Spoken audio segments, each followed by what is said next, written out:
സന്നിധി മതി എൻ ദൈവമേ, നിൻ സാന്നിധ്യം മതി ഈ ഏഴയ്ക്ക്.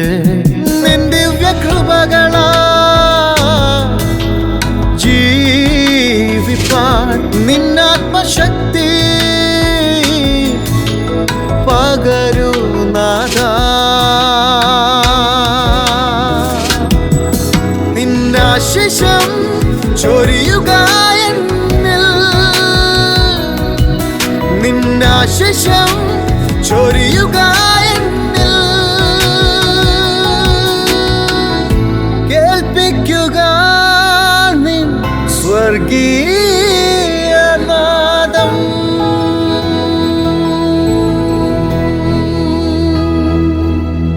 സ്വർഗീയനാദം ശ്രവിക്കുന്ന എല്ലാ മാന്യ സ്നേഹിതർക്കും പ്രഭാതവന്ദനങ്ങൾ അറിയിക്കുന്നു. ഓരോ ദിവസവും ദൈവം നമുക്ക് നൽകുന്ന ദാനങ്ങളാകയാൽ ഈ പ്രഭാതത്തിനായി ദൈവത്തിന് നന്ദി പറയാം. ശാസ്ത്രം വളരെയേറെ പുരോഗതി പ്രാപിച്ചിരിക്കുന്ന ഒരു കാലഘട്ടത്തിലാണല്ലോ നാം ജീവിക്കുന്നത്. മനുഷ്യ ജീവിതത്തിന് സഹായകമായ ഒട്ടനവധി കാര്യങ്ങൾ ശാസ്ത്രം നേടിത്തന്നിട്ടുണ്ട്. പ്രത്യേകിച്ച് വിവിധ മരുന്നുകളുടെ കണ്ടുപിടുത്തം അത് വാസ്തവത്തിൽ അഭിനന്ദിക്കേണ്ടത് തന്നെയാണ്.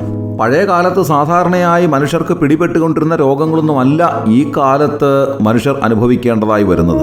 കാലം മാറി മാറി വരുന്തോറും പുതിയ പുതിയ രോഗങ്ങൾ മനുഷ്യരിൽ പടർന്നു പിടിച്ചുകൊണ്ടിരിക്കുന്നു. ലോകത്തെ മുഴുവൻ പിടിച്ചുകുലുക്കിയ കോവിഡ് എന്ന മഹാമാരി നാം കാണുകയുണ്ടായി. അങ്ങനെ എത്രയെത്ര പുതിയ പുതിയ വൈറസുകളെ കണ്ടെത്തി കഴിഞ്ഞിരിക്കുന്നു.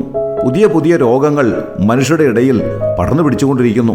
അതുകൊണ്ട് തന്നെ ശാസ്ത്രലോകം നിരന്തരമായ ഗവേഷണങ്ങളിൽ ഏർപ്പെട്ടിരിക്കുന്നു. പുതിയ പുതിയ മരുന്നുകൾ കണ്ടെത്തുന്നതിൽ ദീർഘകാലമായി ഫലപ്രദമായ ചികിത്സ കൊടുക്കുവാൻ സാധിക്കാത്ത അനേക രോഗങ്ങൾക്ക് കൃത്യമായ പ്രതിവിധി കണ്ടെത്തുന്നതിന് വേണ്ടി ശാസ്ത്രലോകം കിണഞ്ഞു പരിശ്രമിച്ചുകൊണ്ടിരിക്കുന്നു. ഇത്രയൊക്കെ ശാസ്ത്രം വളർന്നിട്ടുണ്ടെങ്കിലും ഒരു മനുഷ്യന് ജീവൻ നൽകുന്നത് എങ്ങനെയാണെന്നോ ഒരു മനുഷ്യൻ മരിക്കുന്ന സമയത്ത് എന്തു സംഭവിക്കുന്നുവെന്നോ കൃത്യമായി കണ്ടെത്തുവാനും പഠനം നടത്തുവാനും ശാസ്ത്രത്തിന് സാധിച്ചിട്ടില്ല. ഇതിനെപ്പറ്റിയൊക്കെ മനസ്സിലാക്കുവാൻ ഗവേഷണങ്ങൾ നടക്കുന്നുണ്ട് എന്നുള്ളത് സത്യമാണ്. പ്രപഞ്ചത്തിന്റെ ഉൽപ്പത്തിയെപ്പറ്റി പോലും പഠിക്കുവാനുള്ള ഗവേഷണങ്ങൾ ഇന്ന് നടന്നുകൊണ്ടിരിക്കുന്നു. എന്നാൽ ഒരു മനുഷ്യന് ജീവൻ കൊടുക്കുന്നത് എങ്ങനെയാണ്, മനുഷ്യൻ മരിക്കുമ്പോൾ എന്ത് സംഭവിക്കുന്നു, ഈ രണ്ട് പ്രധാനപ്പെട്ട കാര്യങ്ങൾ ശാസ്ത്രലോകത്തിന്റെ മുൻപാകെ ഇപ്പോഴും വലിയ ചോദ്യമായി അവശേഷിക്കുകയാണ്. ലോകത്തിലുള്ള സകല മനുഷ്യരും അറിയുവാൻ ആഗ്രഹിക്കുന്ന രണ്ട് പ്രധാനപ്പെട്ട കാര്യങ്ങളാണിത്. അതിൽ തന്നെ ഏറെ പ്രാധാന്യമുള്ളത് മരണശേഷം എന്തു സംഭവിക്കുന്നു എന്നുള്ളത് അറിയുന്നതിനാണ്. നമുക്കറിയാം, ലോകത്തിൽ ഒരുപാട് മതങ്ങളുണ്ട്. ഓരോ മതങ്ങളും വ്യത്യസ്തമായ നിലകളിലാണ് ഈ ഒരു കാര്യത്തെപ്പറ്റി പറയുകയും പഠിപ്പിക്കുകയും ചെയ്യുന്നത്. എന്നാൽ ദൈവവചനം എന്താണ് ഇതിനെപ്പറ്റി പറയുന്നത്?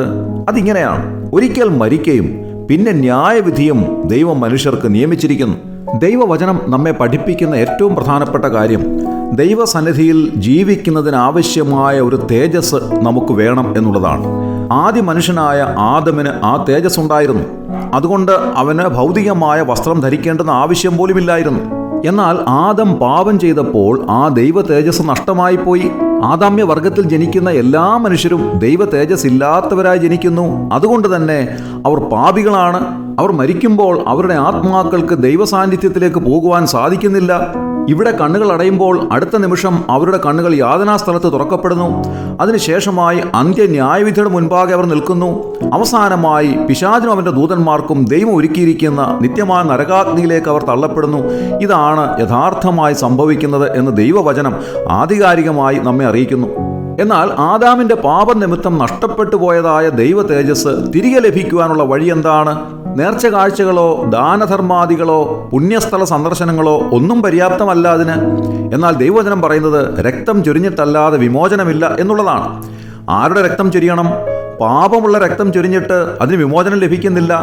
എന്നാൽ പാപമില്ലാത്ത പരിശുദ്ധമായ രക്തം അതിന് മറുവിലയായി ചൊരിയേണ്ടത് ആവശ്യമാണ്. അതുകൊണ്ടാണ് കർത്താവായ യേശുക്രിസ്തു പാപമില്ലാത്തവനായി ലോകത്തിൽ ജനിച്ചത്. ആ പാപമില്ലാത്ത കർത്താവായ യേശുക്രിസ്തുവിൻ്റെ പരിശുദ്ധമായ രക്തം സകല മനുഷ്യവർഗത്തിൻ്റെയും പാപത്തിനു വേണ്ടി ചൊരിഞ്ഞു. ആ കർത്താവായ യേശുക്രിസ്തു മരിച്ചു അടക്കപ്പെട്ട് ഉയർത്തെഴുന്നേറ്റ് സ്വർഗത്തിൽ ജീവിക്കുന്നു. വിശ്വാസത്താൽ ആ കർത്താവിനെ രക്ഷിതാവും കർത്താവുമായി സ്വീകരിക്കുന്ന ഒരു വ്യക്തിയുടെ ആത്മാവ് തേജസ്കരിക്കപ്പെടുന്നു.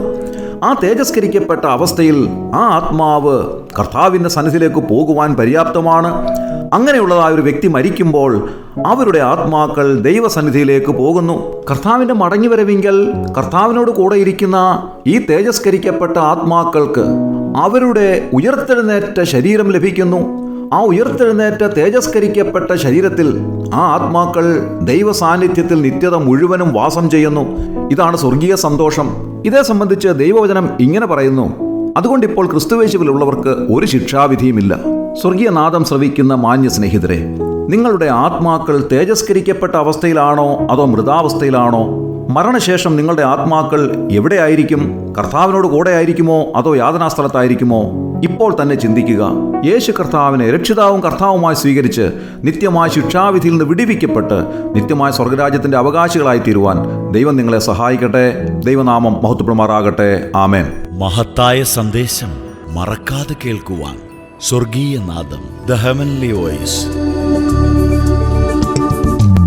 ജീവനിന്നുറവിടമേ, ആശ്വാസദായകനേ, നിന്നിൽ ഞാൻ ചാരിടട്ടെ, എന്നെ നീ ചേർത്തിടണേ. നിന്നിൽ ഞാൻ ചാരിടട്ടെ, എന്നെ നീ ചേർത്തിടണേ. നാഥാ, നിൻ സ്നേഹം എത്രയോ ആഴമേ,